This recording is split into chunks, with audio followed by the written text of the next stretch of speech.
Today it is March 12th, 2020, and today is the day. This is me, a 27-year-old entrepreneur excited to drive from coast to coast on the pursuit of starting a new business and a new life with my girlfriend and our 2 cats. We plan to leave from New Jersey and make it to California, but not until after seeing every amazing bit of America's history and natural wonders that we could fit into a 2-week-long journey. What we didn't know is that this trip was going to take us an additional 2 days to leave due to unforeseen circumstances. But what we also didn't know was that those circumstances would be dramatically underplayed by a pandemic that not only stopped the country in its tracks, but the entire world, just a few days after we left. This is our journey, road tripping across America during the 2020 pandemic. So here is the officially packed up minivan. Got the bike and the snowboard on the roof. Some padding for the cats, scratcher, more padding over on this side, right? Here's our water. There's a pump that'll go to this so that we can easily turn around and fill up water. Check this out. The cats are gonna be able to come up here, jump up through this little tunnel, okay? They could come through the tunnel, down the stairs where they have their litter box, some room, and a scratcher. This is a legit cat RV. And then Tor and I will also be comfortable and be able to lean our seats back and sleep with our pillows and blankets. All right, and we are officially off and on our way to California. Say hello. We got the cats. Takes us right here. Harley's here. It's a bittersweet feeling. We're gonna miss our families very much. It's been an emotional day, but we're really excited at the same time. And I don't know. It's a new journey for us. So. And it's gonna be awesome. So let's do this thing. So despite an emergency turnaround from one of the cats throwing up all over our blankets, and a brilliant idea from my brother to double check the fluids, just to find out that the mechanic had actually put no fluids in the car during the car preparation, we truly were officially off. We started our journey driving through southern New Jersey into Pennsylvania and grabbed a quick late night bite in a Maryland diner. The following day was a bit more exciting, where we ventured out to Harpers, Ferry, West Virginia to get in some American history. We first came across this plaque dedicated to Stephen Ting Mather, who laid the foundation and established the policies which protected and conserved the beautiful national parks that this country has to offer. We also came across the Storer College, which started off as a single-class elementary school for previously enslaved Black Americans and eventually grew to a college for both sexes and all races. The Harpers Ferry Visitor Center is known for more than just its monuments and buildings, though. It is also the most well-known crosspoint of the Appalachian Trail. While Tori and I do love to hike, this trip is on the road. So we were off to drive through the amazing historical town of Harpers Ferry, which features 19th century built pubs, inns, shops, and museums. We wound our way down through the residential area of the town and made our way to our next destination of Lexington, Kentucky, but not until after some scenic roadways, stops, and side adventures. Harley. Harley. Hi, Munchkin. He's right there. Hi, Tay. You saying hi? You saying hello? Hey, sweet girl. Taking a quick stop on I-70 going through Maryland at this rest stop with this amazing view. So we enjoyed the vast view, took the cats out to stretch their legs and get some fresh air, and then we were back driving through a cutout mountain. And while it was amazing to experience coming from a state as geographically flat as New Jersey, we couldn't help but discuss the doctor that we overheard at the rest stop. He was flustered and loudly talking about some potential shutdown. We asked what it was all about, and he told us they were just discussing how to handle a possible virus threat, but there was nothing for us to worry about. We ventured on. We drove up and over Meadow Mountain at an elevation of about 2,800 feet above sea level, which offered us some snowy roads and a peaceful drive before we stopped for some really low price gas. And we are now at Sheets. No one's gonna get it. Little inside joke between me, Tori, and my brother James. But check out how low these gas prices are. $1.99 for regular, $2.69 for super. Absolutely amazing. Even though the plan was to spend most of the trip sleeping in the car, night one proved it to be a better secondary option than a main one. We opted in for a hotel on day 2 instead.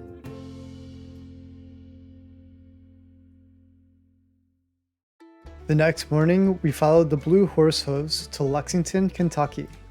Legend has it, a strong horse named Big Lex ate so much grass colored with that early spring hint of blue, which dubs the music genre bluegrass, that the horse turned blue itself.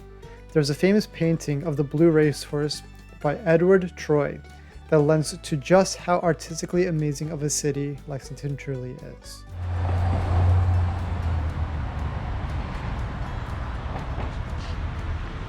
Still in Lexington, Kentucky, grabbing some coffee and some tea from this awesome looking building.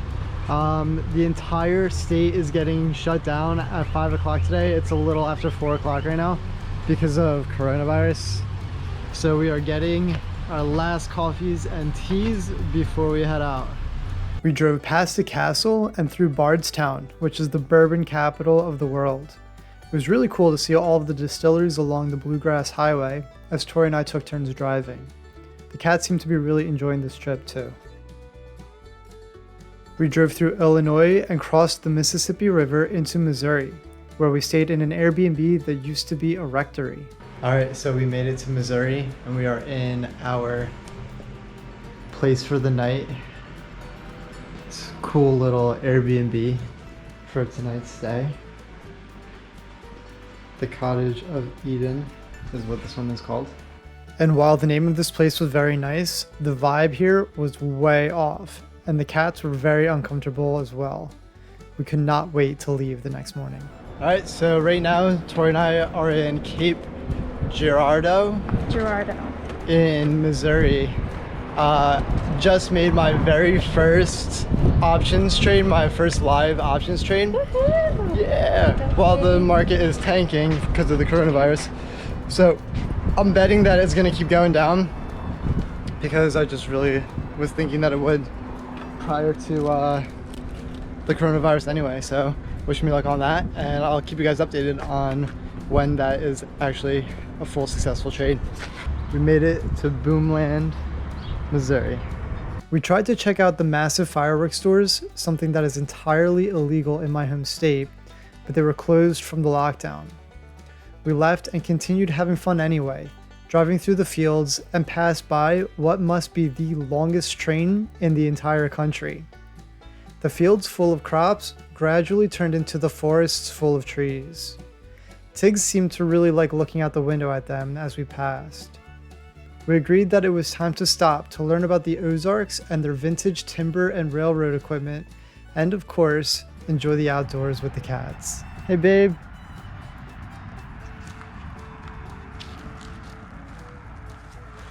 What are you doing, Tiggs? Me and my love at the Twin Pines Conservation Education Center in Missouri. I love you. I love you. Alright, we officially have made it to Tulsa, Oklahoma. This is where the effects of Corona really set in for us. So right now we are in the city of Tulsa. We are downtown in Tulsa, and there's not a single person out. It is St. Patrick's Day. We are out on St. Patrick's Day night. Not a single person is in the streets because of this whole coronavirus thing.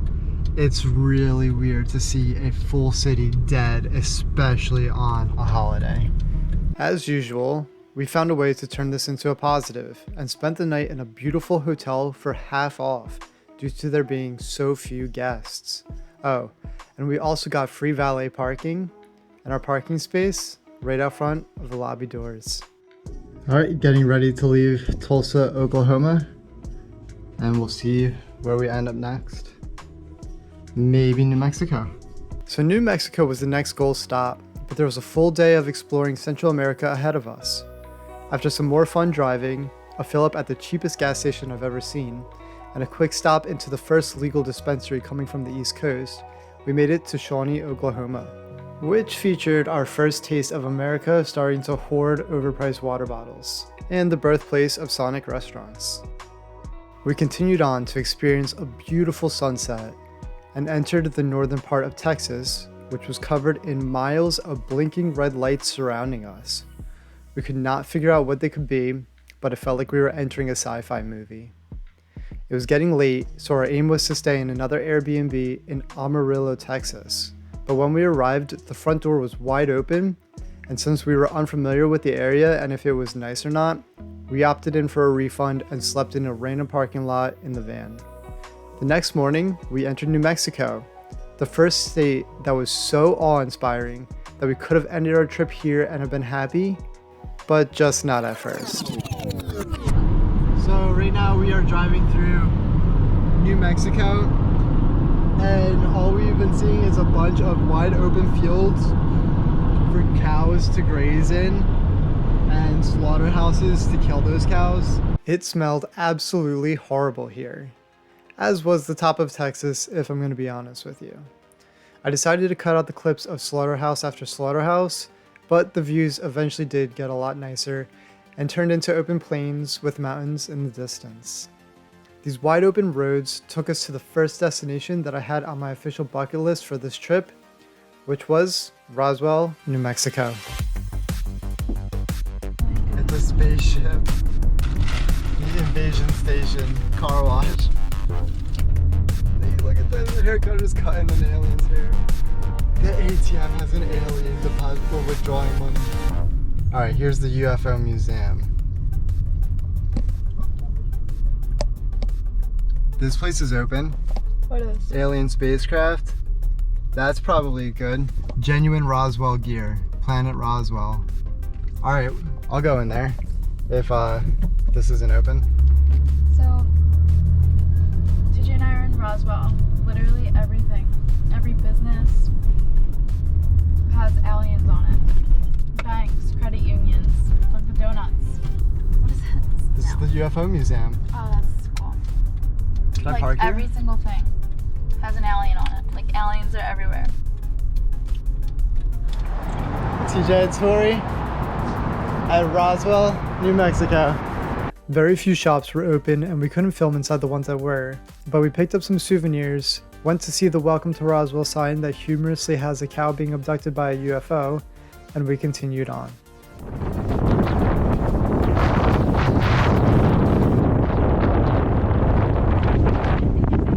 Man, is this part of New Mexico windy. I had to eventually pull over and film it because it just felt insane how windy it really was. I constantly felt the push on the van from the wind and felt a sense of respect for the big semi-trucks that must feel like they're going to blow over at times driving through this area. The town of Vaughn, New Mexico is one of the windiest cities I have ever experienced.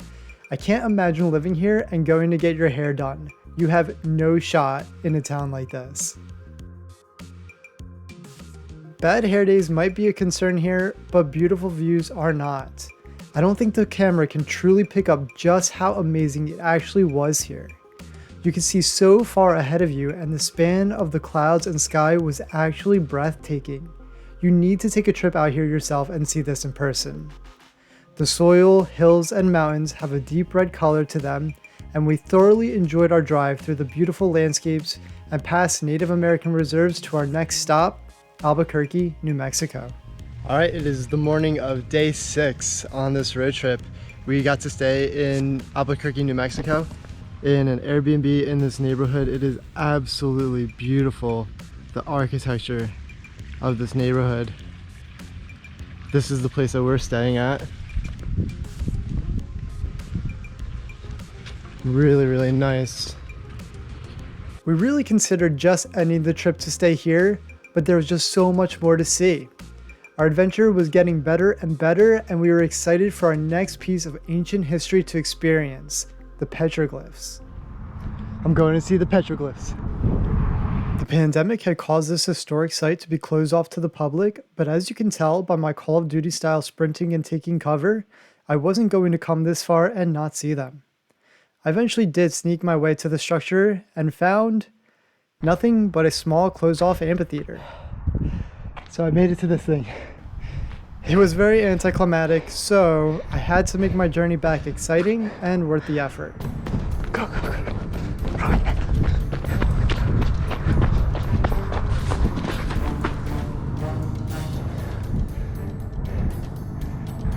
We got a guard. The guard has left the vehicle. I repeat, the guard has left the vehicle. Operation Get Back to the Gate without being found. Go, go, go.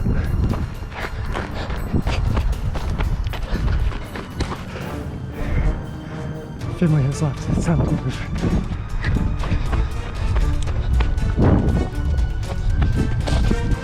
Desert Wolf, this is Eagle. I can't be caught, babe. Eagle out, on the move.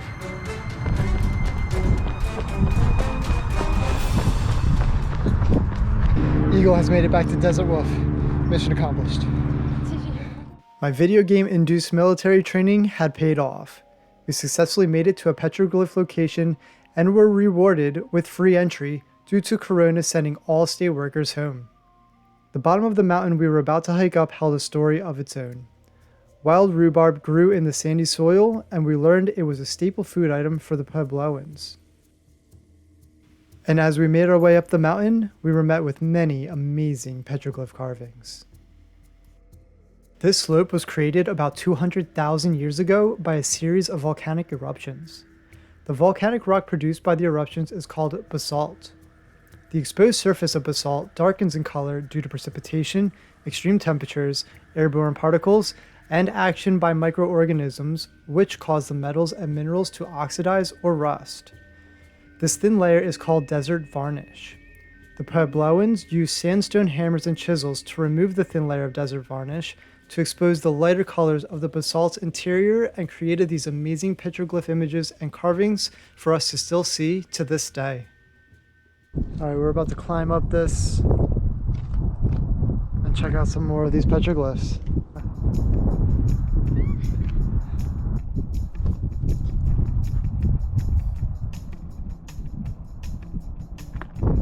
Mom, I gotta go. My phone's dying. It's gonna rain. We left right at the perfect time to beat the rain, and we're set to see the only state that we found even more beautiful than New Mexico, but not before we made our way onto the original and infamous Route 66. So right here is an old abandoned gas station on old Route 66. That's so cool. This was an ancient gas station. Alright, maybe it's not ancient, but it's a gas station from a long time ago. You can see the sign says motel, groceries, some other thing, Whiting Bros. I don't know what that was. But we are at an old abandoned gas station on the original Route 66. You can see the sign has just fallen over onto the roof. It's pretty cool. Oh my god, the sun did fall over. Alright, so we had a really great time in New Mexico and are still in New Mexico for another night. Tonight we are in a Marriott, which is really sweet because this one comes with a kitchen. This is a hotel. Of course, we got the cats running around checking it all out. This little workspace, couch, a bed, my babe. Hey. And a bathroom. Tiggs, what are you doing? Get out of here. Gotta close this up. A walk-in closet. Whoa! Motion sensor lighting. And takes you back out to the kitchen. The next morning, we went to the town of Gallup, New Mexico for some coffee. Almost immediately, we were met with a homeless Native American woman, the first person of Indian descent we encountered on our entire journey. It was hard to experience, but luckily we had some food to give her, and we noticed she was sharing it with about 4 others as we were on our way out. The rest of New Mexico was astonishing to look at while we drove. It was really starting to sink in just how far from home we were at this point.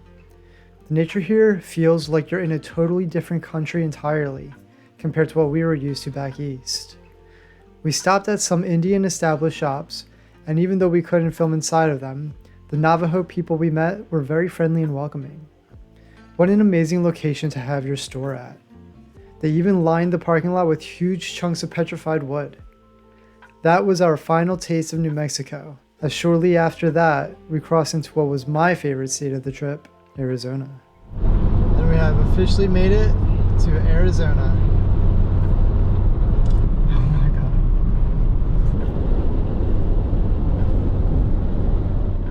We took a quick stop at the Petrified Wood National Park, which was the only national park that actually did close down for the pandemic. That's okay though, because there would be so much more for us to see. So we continued on Route 66 and stopped at an old gas station that was still very well maintained. You may not know this, but I do have a thing with collecting souvenir pins from the places I've visited, and I was very happy to get a Route 66 gas station one. After that, we needed permission to use the bathroom, as we were told people were coming and stealing toilet paper rolls to stock up for the lockdown. Some people really went way too far during that thing. Outside of the bathroom was a mural of Route 66, which was interesting to look back on in regards to our trip. Tori and I actually stayed in Tulsa.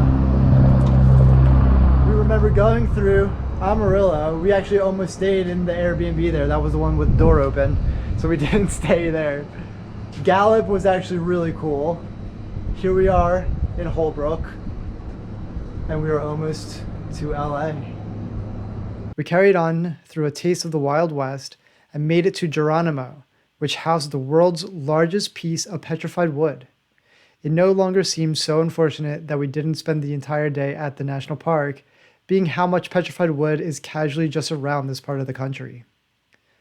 We then drove way up into the mountains, 6,900 feet above sea level to be exact, where snow was piled on the ground in the town of Flagstaff, Arizona.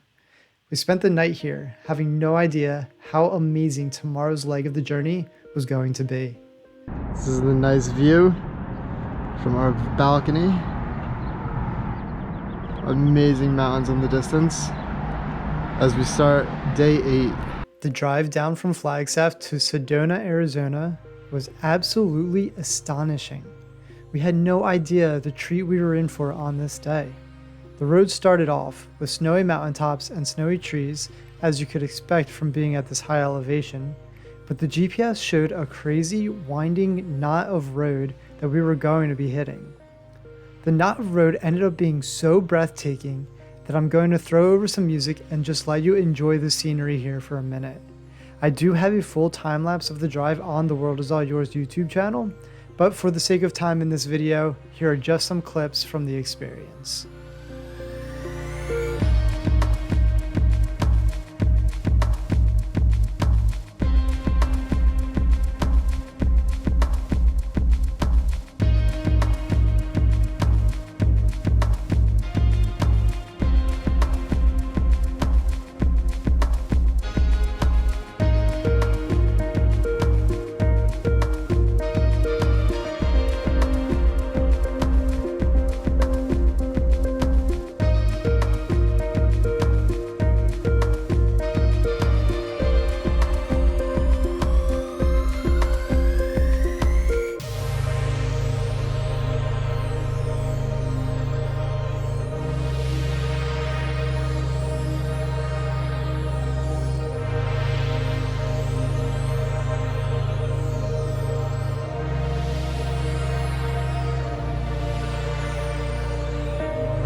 The hotel that we booked online had the entrance locked, and we encountered what we thought were boar, but was actually a pack of wild javelinas, an animal that eats cactuses that we had never even heard of until this day. We needed to find somewhere else to stay for the night. All right, so Tori and I decided to come back up to Flagstaff, up into the mountains of Arizona. And today we are staying in this villa suite, and we decided that we're gonna stay here for 2 nights so that we can get some things done and get ourselves all set up for California. We have a nice fireplace. I took the bike and the snowboard off of the van because my plastic cocoon was all shredded up and it's gonna rain today, so saving it from the rain. Got a nice little couch, nice kitchen. Over here we have our table. Tori and I were enjoying a morning coffee. And she's over here with Tiggs. Hey babe. Hey. Cats are about to have some lunch.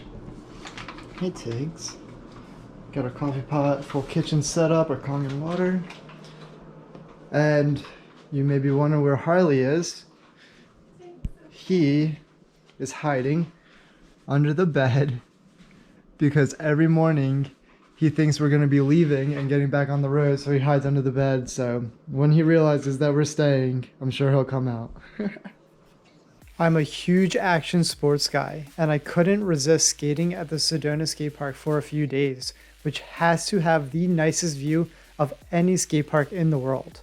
So if you're interested in action sports, I do have an entirely separate channel dedicated to progressing in various sports as I travel around the world called Excess Progression. Make sure to check it out after you're done with this video though, because there are still a few treats that I do have in store for you here. We made the trip back up and back down that beautiful Oak Creek Canyon Drive another 4 times before finally heading out to see the Grand Canyon. And we have made it to the Grand Canyon entrance, which I believe is free today. Fees have been waived for the day. All right, and Tori and I have made it to the Grand Canyon National Park. Free access today, and not many people came, just pretty much us. Free entry and almost no people at the Grand Canyon has to be the absolute highlight of the perks that we experienced of traveling during lockdown. No better way to social distance than having the entire Grand Canyon practically to yourselves. When we saw it, it was so big that it didn't even look real. It was like we were looking at a movie screen from how hard it was to comprehend just how big the Grand Canyon actually is. It is 277 miles long, 18 miles wide, and is over a mile deep. The Colorado River that flows through the Grand Canyon is actually the culprit of this huge natural creation, as it has spent the past 5 to 6 million years deepening and widening the canyon. From it flowing through this time, it has exposed nearly 2 billion years of Earth's geological history. Besides it being what I think is the #1 natural spectacle to see in the entire country, the Grand Canyon is also home to a number of Native American tribes, as they have built settlements throughout the canyon and its caves. This video cannot portray its immensity properly, and I hope that it inspires you to go see it for yourself. We drove out as we watched the sun graciously set ahead of us, as though it was guiding us even farther to the west. We stayed the night in another hotel, this time in Kingman, Arizona, as we rested for yet another exciting day ahead. Tomorrow's agenda: the true Wild West gold rush town of Oatman. But not until after seeing some gold mines and the mountains that store them along the way. Arizona has produced millions of ounces of gold. And for my investors watching, with gold being around $1,700 an ounce at the time of this recording, it's a lot of money pulled out of these grounds. We just stopped randomly in the road to see this. Whoa, it goes down deep. Oh my god. This is crazy. Somebody made this. Yeah. Look at above us. That's a mine over there. Do people go mining there? Probably. Look at it. They got a whole crew doing an operation right now. I know, but is it open to the public? You know, some mines are open to the public. I don't think so.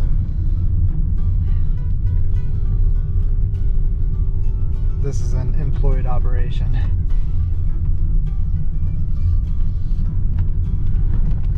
All right, coming up to Oatman in 2.2 miles.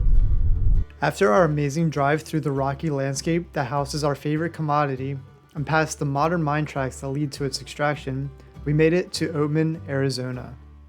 Oatman used to be a booming mining town, but it has since turned into a Wild West ghost town and tourist destination. We soon discovered its history goes much deeper than its old mining operations though.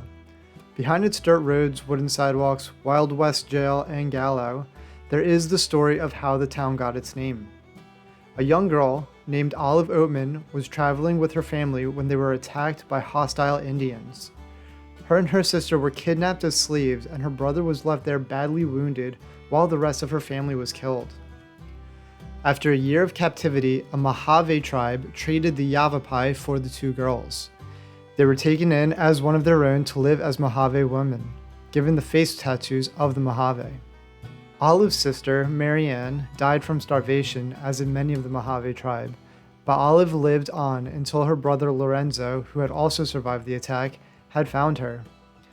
They eventually retrieved her back from the tribe, and she was reunited with her brother. The story had made headlines, a book was written about it, and of course, the town of Oatman was named after her in her honor.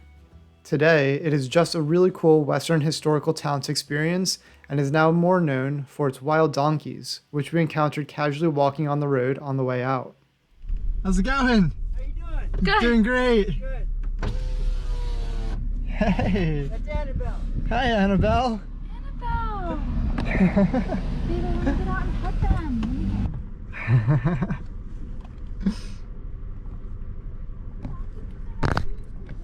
It's the cutest thing I'd ever seen. We have a wild donkey coming up to the van to Mommy, say pet hello.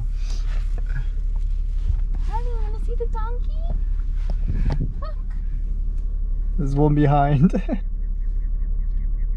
it's a donkey. The donkeys let us drive past them, and we were on our way for the final leg of the trip, the road officially into Needles, California. We continued on to the coastline and went through tons of beautiful mountainous landscape. It must have been such a sigh of relief for the early pioneers to reach the green mountains and waterways again, after all those strong winds and the sharp, rocky, and dangerous deserts and the mountains that they had to travel through before discovering this. You really got to commend them for pushing farther and farther through those conditions to the opposite side of the country before roadways and gas stations were there to easily guide your air-conditioned car to the already established cities that we got to experience and encounter along the way. We spent a week or two in the Orange County and LA area, jumping back and forth from Airbnb and hotel while we were looking at longer-term rental options. As Tori and I are people who often do things outside of the common norm, we tend to experience plenty of unique obstacles to figure out and overcome before they turn into blessings in disguise. Finding a place to actually stop traveling to was just that. Alright, so Tori and I are officially in California, and we are looking for apartments, and we were trying to get approved as two self-employed individuals. So this is really crazy. This is definitely something that's part of like the entrepreneur journey that we have to deal with. So we have like, What do we send to them? we sent like the past 3 months. Yeah, we sent the past 3 months, and they use like our weakest months. So we sent like 20. I sent like almost. We like, sent about $20,000 between the two of us. These people. we sent about $20,000 of income within the past 2 months of income. Tori sold a car. I sold a car. I sold a fuck ton of stocks, and they can't use our cryptocurrency, but whatever. I sold hundreds of dollars on eBay. I sold a bunch of shit, and then I have cash too that I just can't claim because it's in cash. But we got denied. we got denied because they take our 2 worst months and then divide it by 4, and that has to be 2.5 times the monthly rent. So even though we blew the actual income bracket out of the water, we ended up getting denied. So what do we do as entrepreneurs? We drive up to the mountains and live in an Airbnb for a month while we trade stocks and crypto and make more money. And that's part of the game. We drove out to Palm Springs, California, where we realized that you could rent Airbnbs for months at a time. Fully furnished places with paid Wi-Fi and utilities was definitely a massive hack. Before we settled in, we saw Marilyn Monroe's old home, Ronald Reagan's old home, Elvis's old home, and then we were on our way to our new home. All right, so in Palm Springs, California, Tori and I just got to the place that we're gonna be living at for the next month. This is an Airbnb. It ended up being even better of a deal than renting an apartment, and it's fully furnished. Nice. Towels, got a nice bedroom, full living room. Puzzles down here for us. Some puzzles. A floaty for the pool. A pool floaty. Nice kitchen. So nice.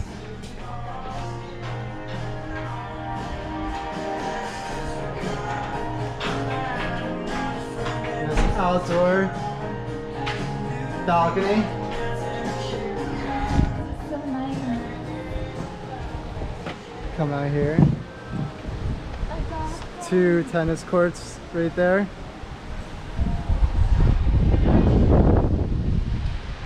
This is our spot.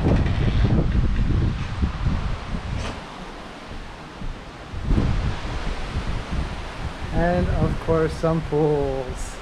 We truly had a wonderful time living in Palm Springs, and we extended our stay for another month before we ended up getting restless. We social distanced our way all the way across America and avoided getting sick, but we did catch the travel bug. We didn't know it at the time, but this would be the start of not only us continuing to explore the country, but the rest of the world. And yes, Harley and Tiggs come with us everywhere too. So thank you for watching this amazing adventure we took, and thank you for subscribing to the channel. Be sure to follow along as we share more of our wild adventures and the entrepreneurial lessons and teachings that fuel us financially through them. And I will see you guys in the next one.